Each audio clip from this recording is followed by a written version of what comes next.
Assalamualaikum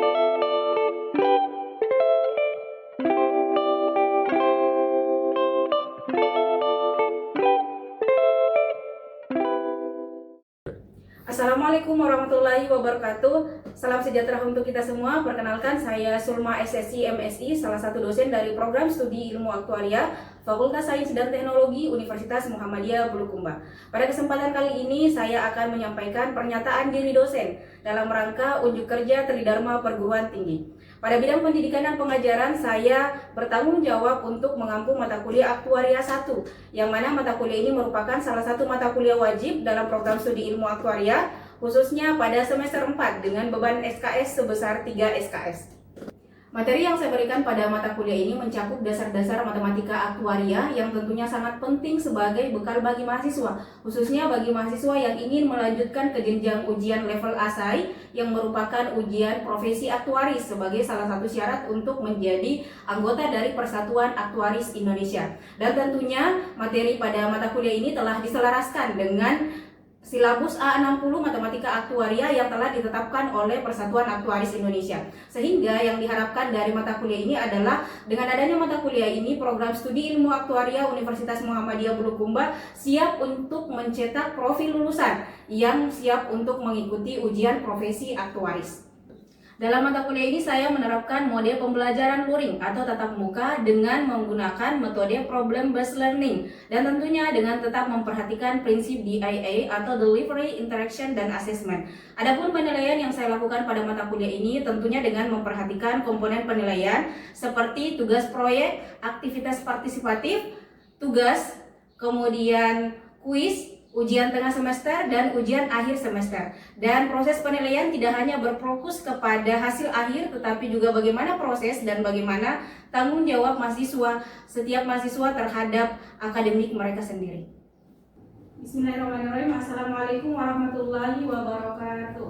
Waalaikumsalam warahmatullahi wabarakatuh.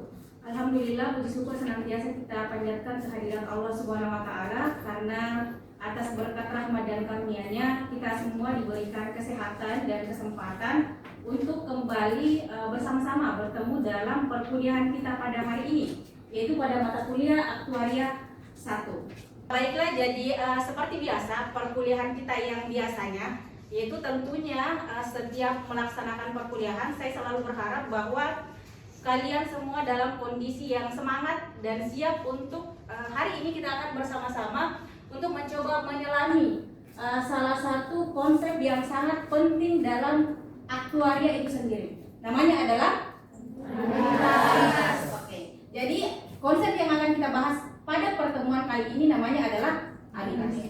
Tetapi sebelum saya masuk untuk membahas mengenai apa itu definisi aritas dan sebagainya, terlebih dahulu saya mau mendengarkan pendapat kalian. Jadi nanti saya akan memberikan sebuah pilihan yang akan ditampilkan di layar. Jadi pilihan ini akan berkaitan dengan konsep materi yang akan kita pelajari pada hari ini. Oke, silakan diperhatikan layarnya.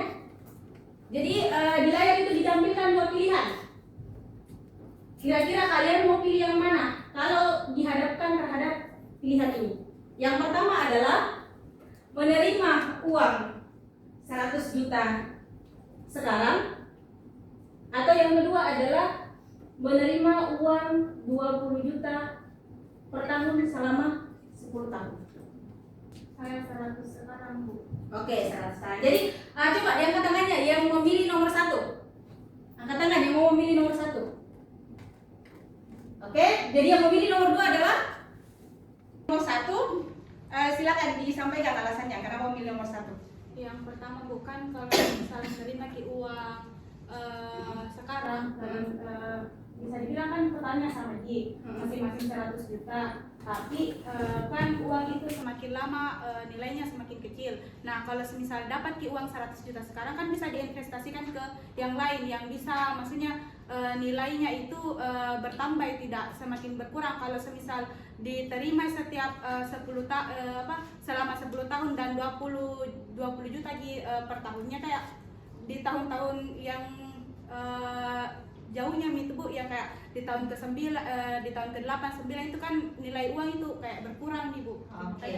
Nah, itu alasan yang memilih nomor 1. Silakan yang memilih nomor 2. Saya Bu, alasanku pilih nomor 2 karena secara nominal lebih besar yang total nomor 2 Bu. Karena kan 20 juta selama 10 tahun, artinya totalnya kan 200 juta Bu, jadi lebih baik dari pilihan pertama. Oke, jadi menarik ya, ada perbedaan pendapat di sini. Oke. Nomor 1 itu lebih memikirkan bagaimana mengelola sejumlah uang yang ada sekarang itu untuk dipakai investasi dan sebagainya. Kemudian yang memilih nomor 2 itu karena totalnya lebih banyak. Oke, jadi tidak ada persoalan salah dan benar di sini. Tapi kalau kita lihat dari pilihan ini, maka mungkin kita bisa lihat bahwa yang memilih nomor 1 itu adalah cenderung melihat sejumlah uang itu yang kita miliki sekarang. Memang itu adalah hal yang wajar, karena memang jumlah uang 100 juta itu kan jumlah uang yang sangat besar. Apalagi kalau kita bayangkan kita punyanya itu sekarang. Tetapi di sisi lain ternyata banyak juga tadi yang memilih nomor 2. Tetapi lain kalau dipikir lagi sebenarnya, bagaimana kalau ternyata justru nomor 2 itu memberikan sesuatu yang lebih penting dibandingkan dengan sekedar jumlah. Misalnya, kalian posisinya sekarang itu sebagai mahasiswa, dapat uang 20 juta per tahun. Kira-kira mau kalian apakan? Bisa dipakai bayar uang kuliah, masih ada sisanya bisa dipakai beli laptop dan sebagainya. Dan kalau misalnya posisinya seperti itu dan kalian tahu bahwa anggaplah tahun ini dapatnya 20 juta di tahun ini, kalian bisa mengalokasikan uang 20 juta itu untuk membeli barang-barang tertentu atau bahkan bisa buka bisnis kecil-kecilan dan sebagainya. Dan di saat kalian melakukan itu, kalian sadar bahwa tahun depan akan dapat 20 juta lagi. Jadi artinya kalian mulai memikirkan untuk mengatur uang dan merencanakan penggunaannya. Bahkan kalian bisa untuk menahan diri kalian untuk tidak langsung menghabiskan uang itu. Kalian gunakan untuk hal-hal yang penting pada saat itu. Nah, inilah yang dikaitkan dengan istilah jangka panjangnya. Dan yang kita bisa pelajari dari situ, tetapi akan membentuk tanggung jawab kalian secara pribadi untuk mampu mengelola keuangan dan meminimalisir resiko. Oke, jadi ini mengenai nomor 2 ini itu yang akan berkaitan dengan apa yang kita bahas pada pertemuan kali ini. Itu namanya adalah anuitas. Yang membedakan antara nomor 1 dengan nomor 2, kalau nomor 2 itu dia bentuknya skala penerimaan, dia punya skala penerimaan di setiap tahun selama 10 tahun dan jumlahnya itu lebih besar. Oke, jadi anuitas itu apa? Tadi sudah ada contoh simulasinya. Jadi anuitas itu kita bisa katakan sebagai kontrak yang memberikan pembayaran berkala selama jangka waktu yang disepakati. Tapi mengenai definisi anuitas nanti kalian akan dapati kalau baca beberapa buku aktuaria itu lebih banyak disebutkan di beberapa buku aktuaria atau buku asuransi itu anuitas dikatakan sebagai serangkaian pembayaran yang dilakukan pada interval waktu yang sama atau jarak waktu yang tetap. Jadi ini yang di atas itu adalah definisi umumnya. Cuma kalian akan lebih sering mendapati definisi yang di bagian kedua di bawah kalau kalian baca buku bahasa Indonesia mengenai anuitas itu sendiri. Jadi ada kata serangkaian di sini. Kalau serangkaian berarti dilakukan secara berkala. Ada rangkaiannya. Kemudian dilakukan pada interval waktu yang sama. Artinya jarak antara waktu pembayaran yang pertama dengan yang kedua itu sama dengan jarak antara waktu pembayaran yang kedua dengan yang ketiga. Jadi itu yang disebut sebagai interval waktu yang sama. Nah, adapun waktu pembayarannya itu dapat dilakukan mingguan, bulanan, triwulan, semester atau tahunan atau jangka waktu tertentu yang disepakati antara si penyedia anuitas itu sendiri dengan calon nasabah yang akan membeli anuitas itu sendiri. Nah, yang perlu ditekankan di sini adalah bahwa besarnya pembayaran berkala di dalam anuitas itu sendiri itu tidak mesti harus sama. Boleh sama, tetapi tidak harus sama. Tetapi pada pembahasan kali ini kita akan menganggap bahwa serangkaian pembayaran yang dibayarkan di dalam anuitas ini akan selalu sama. Tujuannya kenapa? Karena supaya lebih mudah kita memahami konsep dasarnya dulu. Kalaupun mengenai nanti pembahasan yang pembayaran berkalanya itu tidak harus sama, itu kita bisa bahas lebih lanjut. Intinya kita akan mulai dulu dengan mengasumsikan bahwa jumlah pembayaran yang akan dibayarkan adalah dalam jumlah yang sama. Supaya nanti ketika kita menghitung nilai sekarang dan nilai akhirnya dalam anuitas itu lebih mudah untuk kalian bisa memvisualisasikan kalau kita menganggap bahwa jumlah pembayarannya itu adalah dalam jumlah yang sama. Jadi itu ya yang harus kita sepakati di awal, bahwa kita menganggap pembayaran jumlah atau besar pembayaran berkalanya itu adalah sama di setiap periode pembayaran, supaya lebih mudah nanti memahami pemahaman konsep dasarnya dan juga pada saat menghitung nilai tunainya dan nilai akhirnya. Oke, kita lanjutkan. Jadi kita akan membedakan dua macam anuitas. Jadi secara garis besar anuitas itu dibedakan menjadi dua macam. Yang pertama adalah anuitas tentu. Anuitas tentu itu adalah anuitas yang pembayarannya dimulai dan berakhir pada tanggal tertentu yang telah disepakati atau yang telah ditetapkan. Nah, pembayarannya ini dilakukan tanpa syarat. Jadi kalau di anuitas tentu itu dia ada kata kuncinya, ada istilah tanpa syarat. Nah, ini dilakukan tanpa syarat selama sejumlah interval waktu yang tetap. Jadi ciri khasnya anuitas itu interval waktunya yang tetap. Kemudian ada anuitas kedua, namanya anuitas hidup atau life annuity, yaitu anuitas yang pembayarannya dikaitkan dengan hidup atau matinya seseorang, yang mana pembayarannya ini akan diberikan selama seseorang masih hidup. Jadi ada dua garis besar, ada anuitas tentu yang mana kata kuncinya di situ adalah tanpa syarat. Kemudian yang satunya lagi ada namanya anuitas hidup, yang mana dia memperhitungkan atau dikaitkan dengan hidup atau matinya seseorang. Misalnya ada seorang nasabah yang melakukan penyetoran uang ke bank dalam interval waktu tertentu, misalnya setiap bulan dia harus menyetor anggaplah 1 juta. Kemudian dia harus melakukan penyetoran selama 12 bulan. Dan kemudian di akhir periode nanti dia akan mendapatkan akumulasi dari apa yang dia sudah setorkan bersama dengan tabungannya. Jadi kata tanpa syarat di sini maksudnya adalah dalam interval waktu pembayaran dalam periode pembayaran itu pembayaran harus tetap dilakukan oleh si nasabah. Tidak peduli apakah dalam periode pembayaran tersebut nasabahnya masih dalam kondisi bekerja atau dalam kondisi sedang berpergian atau dalam kondisi sakit. Jadi tidak ada syarat tambahan. Intinya pembayaran harus dilakukan selama periode pembayaran yang telah disepakati. Atau yang kedua, transaksi cicilan misalnya. Beli motor misalnya, kemudian dicicil selama 24 bulan atau beberapa bulan yang telah disepakati, artinya cicilannya harus tetap berjalan. Kita tidak memperhatikan apakah yang pemilik motor itu dalam kondisi ekonomi yang sedang sulit misalnya, kemudian tidak bisa menghasilkan uang dan sebagainya sehingga dia tidak mampu membayar. Tetap bukan hal itu yang diperhitungkan. Tetap yang bersangkutan diberikan kewajiban untuk melakukan pembayaran selama periode yang sudah ditetapkan. Oke. Itu untuk anuitas tentu. Nah, kalau anuitas hidup seperti apa? Salah satu contoh yang paling sederhana. Jadi ini cuma salah satu contoh yang sederhana. Namanya adalah anuitas hidup tetap dan langsung. Yaitu peserta anuitas membayar premi sekali saja di awal, dan sebagai imbalannya nanti perusahaan asuransi akan melakukan pembayaran secara berkala kepada peserta tersebut. Nah, pembayaran premi ini bisa dilakukan dalam waktu 1 bulan atau 3 bulan setelah. Jadi pembayaran tersebut itu akan berlangsung hingga peserta anuitas itu meninggal dunia. Jadi bedanya antara anuitas tentu dan anuitas hidup itu adalah kalau anuitas hidup itu memperhatikan kondisi pribadi si peserta, apakah dia masih hidup atau tidak. Nah, kemudian apa yang penting dari anuitas itu sendiri? Yang penting dari anuitas itu adalah nilai tunainya.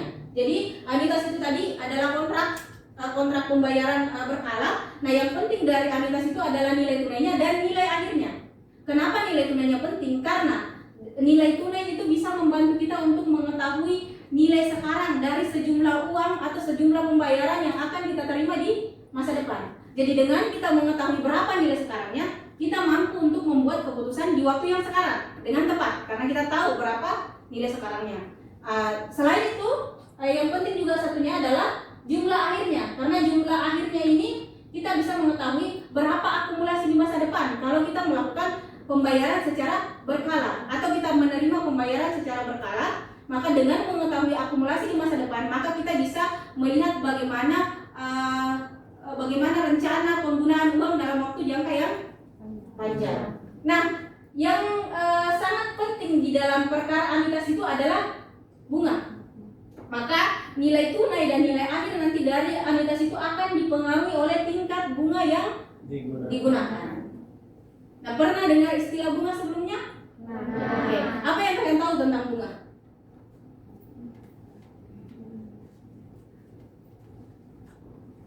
Bunga. Kalau misalnya saya bilang bunga itu adalah biaya sewanya uang, bisa. Nah, itu adalah cara memudah untuk mengingat apa itu bunga. Jadi, contoh misalnya, kita mau meminjam di bank 1 juta misalnya. Bank bilang ini bunganya adalah 10%. Maka total utang kita adalah 1 juta 100.000. 10% dari 1 juta adalah maka total utangnya menjadi 100.000. Maka secara sederhana kita bisa mengatakan bahwa 10% itu uang 100.000 itu adalah bunganya karena biaya sewanya itu uang selama kita meminjam uang dari bank. Oke, kita lanjutkan. Jadi misalnya ini tadi ya, contoh kalau ada seseorang yang meminjam uang di bank dengan tingkat bunga 10% setahun, maka orang tersebut itu harus membayar bunga uang tersebut sebanyak 100.000. Maka ini bunga ini adalah bisa kita katakan sebagai biaya sewanya uang yang kita pinjam. Nah, kemudian itu kalau bunga. Kemudian tingkat bunga, ada lagi namanya tingkat bunga, itu adalah persentase yang kita gunakan untuk menghitung bunga. Contoh,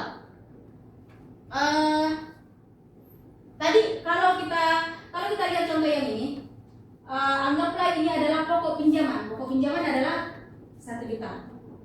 Kemudian tingkat bunga yang digunakan adalah 10%. Jadi kalau 1 tahun orang ini harus membayar uang sebesar 1.100.000 di akhir tahun pertama. Kalau ternyata orang ini masih tidak mampu melakukan pembayaran di tahun pertama, maka dia harus membayar berapa di tahun kedua? 20%. Berapa totalnya di tahun kedua? 1.200.000. Di tahun ketiga? Oke. Di tahun keempat? Oke. Jadi contoh yang kalian sebutkan itu adalah ketika kalian memandang bunganya sebagai bunga tunggal. Jadi setiap tahun yang berbunga itu adalah pokoknya saja. Kayak tadi, di akhir tahun pertama bunganya adalah 10% dari pokok. Berarti 1.100.000. Di tahun kedua utangnya menjadi 1.200.000. Karena di tahun kedua kalian hitung adalah bunganya 10% dari pokoknya. Nah, persoalannya adalah tidak semua bunga yang digunakan adalah bunga tunggal. Ada yang namanya bunga majemuk. Bagaimana cara sederhana untuk mengingat perbedaan antara bunga tunggal dan bunga majemuk? Kira-kira bagaimana caranya?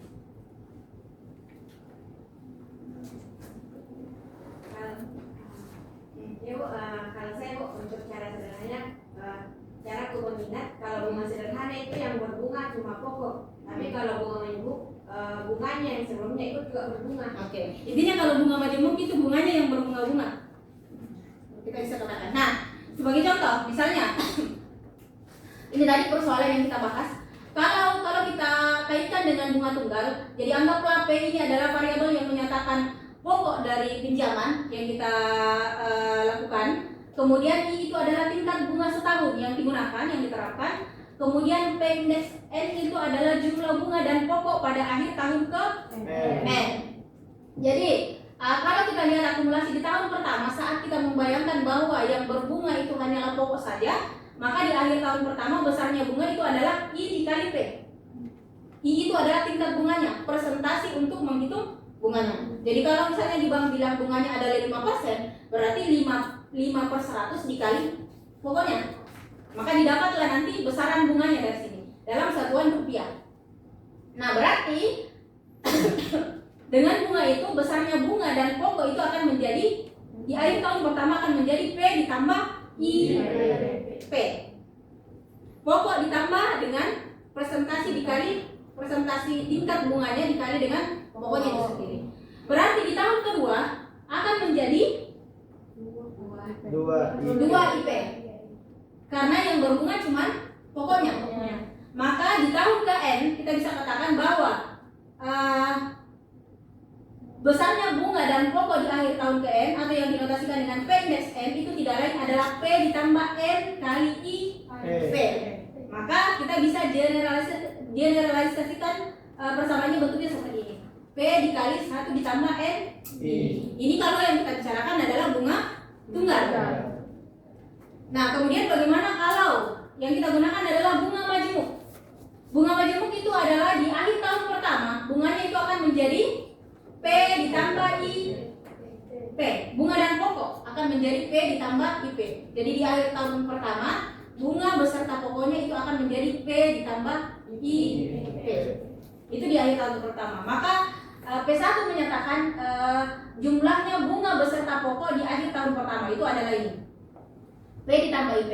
Nah, jumlah bunga dan pokok di akhir tahun pertama akan dijadikan sebagai pokok di awal tahun kedua. Kalau kita berbicara mengenai bunga majemuk, maka yang menjadi bunga besarnya bunga di akhir tahun kedua itu adalah I dikali P1. Karena P1 tadi dianggap sebagai pokok di awal tahun kedua. Dan P1 itu didapat dari P ditambah IP. Nah, di tahun kedua kita mulai inilah yang membedakan antara bunga tunggal dengan bunga majemuk. Yang dijadikan pokok di tahun kedua itu adalah yang dijadikan sebagai pokok itu adalah P1-nya, bukan P-nya, tapi P1 yang didapatkan dari tahun pertama dengan memperhatikan bunga yang digunakan. Makanya bunganya menjadi I dikali P1. Maka dengan cara yang sama seterusnya polanya nanti kita akan dapat bahwa P2-nya itu adalah P1 ditambah IP1. Sampai di tahun ke N kita akan dapati bahwa jumlah pokok dan bunga di akhir tahun ke N itu adalah PN sama dengan P dikali 1 ditambah IN. Nah, kemudian kita lanjutkan. Jadi kalau PN itu adalah menyatakan jumlah akhir dari bunga beserta dengan dari pokok beserta dengan bunganya di akhir tahun ke N, dan P itu adalah menyatakan jumlah awal atau nilai tunai atau nilai sekarang atau pokok yang kita miliki, maka persamaannya itu kita bisa nyatakan dalam bentuk seperti ini. P sama dengan PN per 1 ditambah I pangkat N. Nah, disinilah kemudian kita akan perkenalkan suatu simbol namanya P. P itu adalah 1 ditambah I pangkat min 1, atau kita bisa tuliskan dalam bentuk seperti ini. 1 per 1 ditambah I. Ini adalah tingkat bunga nanti yang digunakan untuk mengalihkan atau untuk membawa nilai di masa depan ke nilai sekarang.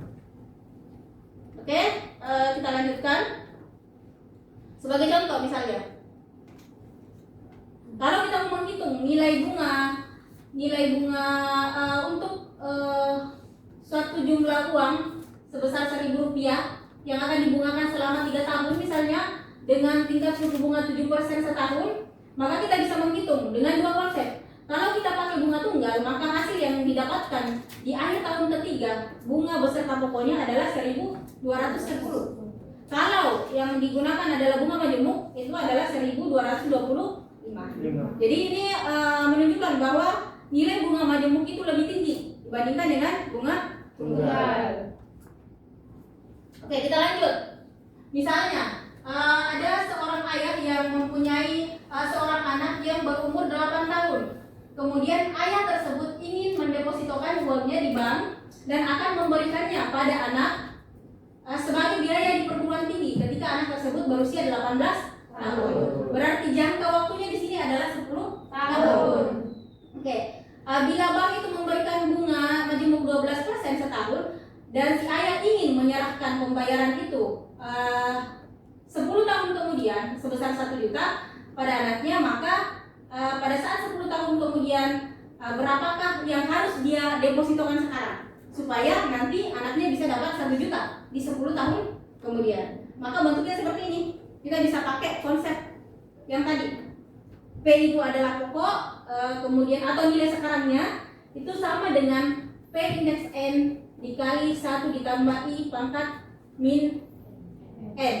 Dan ini pakainya konsep bunga majemuk. Jadi kita dapat bahwa nilai P-nya itu adalah 321.973,24 rupiah. Apa artinya nilai ini? Artinya bahwa kalau ayah tersebut mendepositokan uangnya sebesar 321.973 rupiah di saat sekarang, maka uang tersebut kalau didepositokan ke bank selama 10 tahun dan uang tersebut kena bunga 12% setahun, maka di akhir tahun ke-10 dia berhak untuk mendapatkan pembayaran sebesar 1 juta. Oke, nah sekarang kita masuk ke anuitas tentu.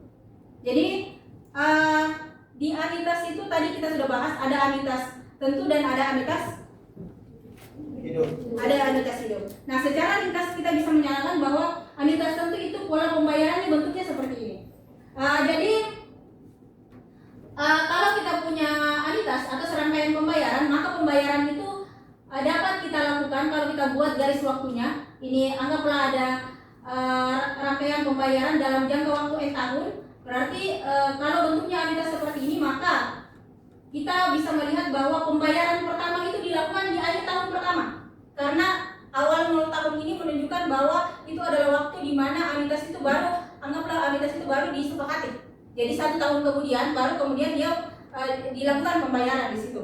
Kemudian lanjut di tahun kedua dilakukan pembayaran sebesar Rp1, tahun ketiga dan seterusnya sampai di tahun Nah, yang penting dari anuitas itu adalah nilai tunainya, kemudian dan nilai akhirnya. Jadi itu tadi yang kita bisa kaitkan dengan contoh berapa nilai sekarangnya. Jadi nilai tunai itu menyatakan nilai sekarangnya dan berapa nilai akhirnya. Nah, mengenai contoh anuitas tentu dan anuitas hidup nanti akan kita bahas pada pertemuan selanjutnya insya Allah. Kemudian untuk pertemuan kali ini kita hanya cukup membahas mengenai contoh yang tadi, mengenai nilai sekarang dari suatu rangkaian pembayaran. Contohnya tadi yang deposito berjangka di bank itu sendiri. Oke, sebelum kita tutup, mungkin saya mau dengar dulu satu orang lah yang ini menyampaikan mengenai kira-kira apa yang bisa kalian simpulkan dari materi yang kita pelajari pada pertemuan kali ini. Satu orang. Aini, coba Aini. Ibu, yang mungkin bisa sedikit saya simpulkan itu pengertian dari anuitas yang mengenai serangkaian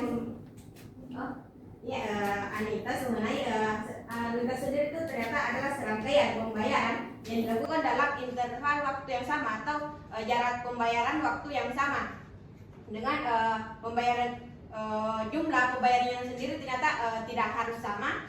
Dan terdapat 2 jenis dalam anuitas itu sendiri, yaitu anuitas tentu dan anuitas hidup. Anuitas tentu itu jangka waktunya tetap sudah disepakati, sedangkan untuk anuitas hidup jangka waktu pembayarannya adalah sesuai dengan situasi pribadi oleh pembayar. Oke. Jadi kita perlu luruskan sedikit. Kalau anuitas tentu itu anuitas itu jangka waktu, pada dasarnya anuitas itu jangka waktunya sudah disepakati. Tapi yang membedakan antara tentu dengan hidup itu tadi, kalau anuitas hidup dia memperhitungkan hidup matinya seseorang. Kalau tentu dia tidak memasukkan itu. Tetapi jangka waktunya itu rata-rata sudah ditetapkan sejak awal. Baik, mungkin kita bisa diskusikan nanti lebih lanjut di pertemuan selanjutnya. Untuk pertemuan kali ini saya akhiri dengan ucapan pertama terima kasih atas antusias adik-adik semuanya. Saya ucapkan mohon maaf kalau ada kesalahan kata selama dalam proses perkuliahan dimulai dari awal tadi hingga sekarang. Saya tutup dengan ucapan alhamdulillahirabbil alamin. Assalamualaikum warahmatullahi wabarakatuh. Waalaikumsalam.